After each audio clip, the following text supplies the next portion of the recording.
Bismillahirrahmanirrahim. Assalamualaikum warahmatullahi wabarakatuh. Halo, kita berjumpa lagi dengan saya Ibu Rusmin. Kali ini kita belajar tentang anak saleh. Aku anak Nabi Muhammad Sallallahu Alaihi Wasallam diutus ke dunia untuk menyempurnakan akhlak, yakni membimbing manusia agar memiliki akhlak mulia. Rasulullah Sallallahu Alaihi Wasallam adalah teladan utama bagi umat Islam. Semua perkataan dan perbuatannya sangatlah terpuji.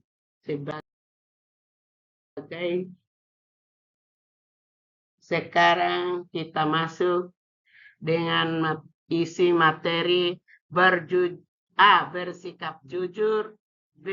Hormat dan patuh kepada orang tua, guru, dan anggota keluarga, C.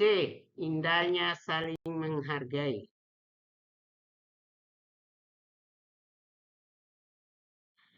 Kejujuran adalah sesuatu yang mahal harganya. Orang yang jujur adalah orang yang memiliki harga diri yang tinggi. Kejujuran seorang merupakan cerminan dari akhlak yang terpuji. Jujur adalah sebuah perilaku berpegang teguh pada kebenaran. Orang yang jujur, ucapan dan perbuatannya selalu benar. Dia tidak mau mengucapkan sesuatu yang berbeda dari kenyataannya. Dia juga tidak suka berbohong karena kebohongan merupakan sifat.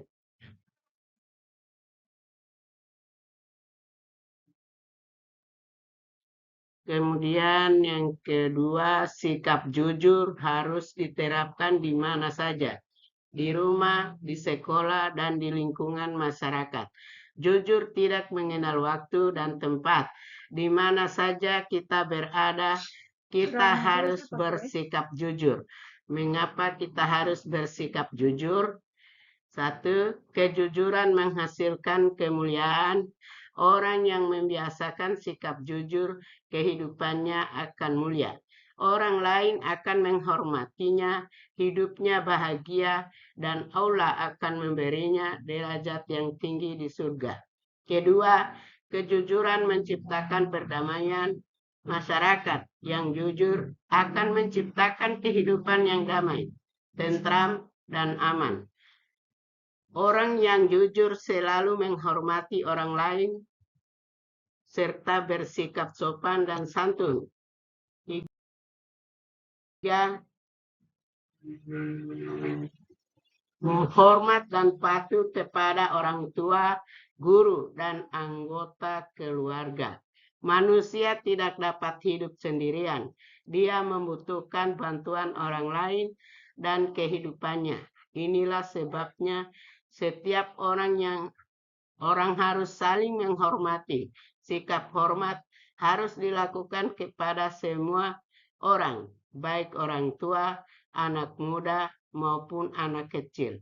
Mereka semua adalah makhluk ciptaan Allah yang kedudukannya sama dengan kita.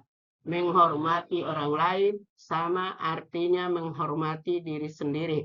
Siapa orang yang harus kita hormati?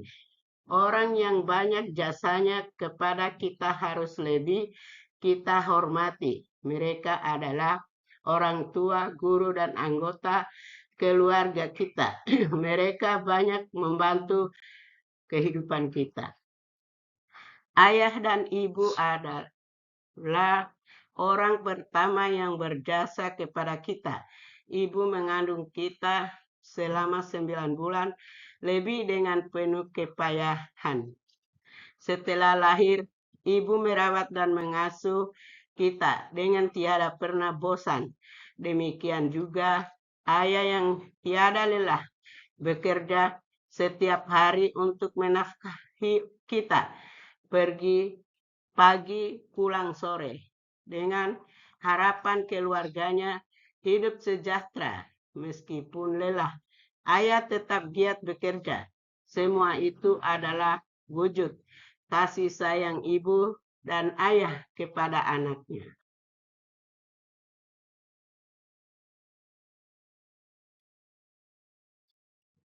Orang ketiga harus kita hormati adalah orang keluarga. Mereka adalah orang-orang yang tinggal bersama kita, adik, kakak, pembantu, kakek atau nenek yang tinggal serumah, termasuk anggota keluarga.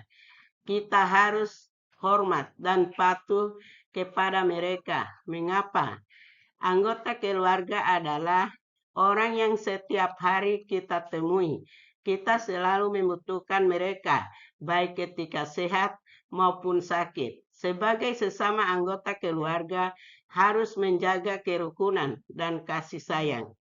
Kita harus hormat kepada kakak karena dia lebih tua dari kita. Jadi, kita harus hormat dan patuh.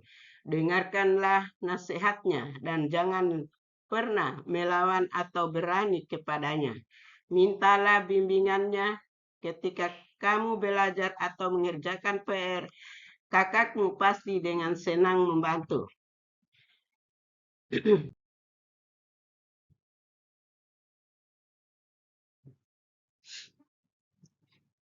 C. Indahnya saling menghargai. 1. Menghargai pendapat. Di mana saja, ketika kita mengadakan musyawarah, biasanya banyak yang berpendapat. Dari beberapa pendapat tersebut harus kita hargai. Kemudian kita simpulkan mana yang terbaik dari beberapa pendapat tersebut untuk dipakai bersama. 2. Menghargai perbedaan pendapat. Perbedaan pendapat tidak boleh menyebabkan pertengkaran atau permusuhan. Setiap pendapat harus didengarkan dan dihargai. Kita tidak boleh menyalahkan pendapat orang lain. Perbedaan pendapat harus dimusyawarahkan untuk mencapai keputusan bersama. Pendapat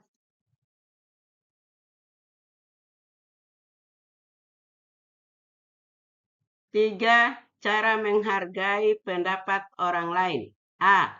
Mendengarkan pendapat orang lain. Saat teman kita berbicara, kita harus menyimaknya. Perhatikan setiap ucapan dengan cermat agar kita paham maksud dari pendapatnya tersebut. Setelah memahami, barulah kita boleh menanggapi pendapatnya. Jangan memotong pembicaraan teman sebelum dia selesai berbicara. B. Tidak menyalahkan pendapat orang lain. Sikap menyalahkan pendapat orang lain harus dihindari. Hal itu akan menyebabkan pertentangan pendapat. Dalam musyawarah, semua peserta dianggap keluarga sehingga masing-masing peserta harus saling menghormati. Semua pendapat harus didiskusikan meskipun semua pendapat tidak disetujui. Caranya pun tidak dengan menyalahkan pendapat orang lain.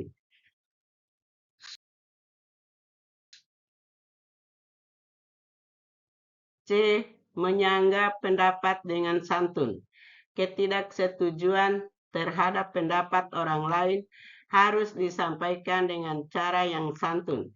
Gunakanlah perkataan yang sopan, misalnya, maaf saya tidak sependapat dengan kamu atau saya punya pendapat lain yang berbeda. Perkataan yang santun adalah wujud menghargai pendapat orang lain. Meskipun pendapat kita berbeda, orang tidak merasa disalahkan. Semua orang harus terbuka dengan pendapat orang lain. D. Mendukung pendapat yang benar. Semua pendapat teman harus didengarkan dan diterima. Namun, pendapat yang dipilih menjadi keputusan bersama adalah yang paling benar. Setelah semua teman berpendapat, pendapat itu harus diseleksi. Setiap orang mendapat yang paling bermanfaat dan tidak melanggar aturan.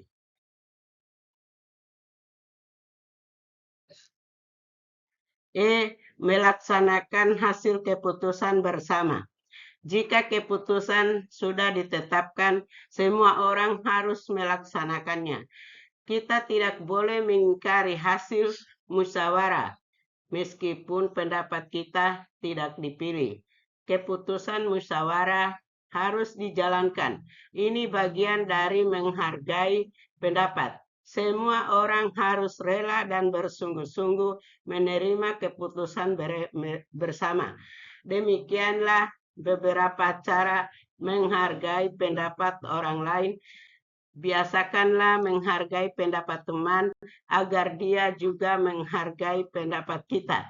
Jika semua orang saling menghargai, musyawarah akan berlangsung damai dan menghasilkan keputusan yang bermanfaat bagi semua.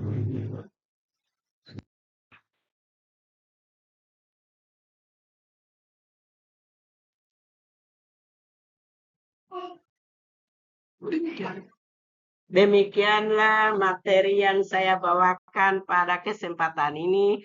Saya akhiri dengan ucapan Assalamualaikum warahmatullahi wabarakatuh.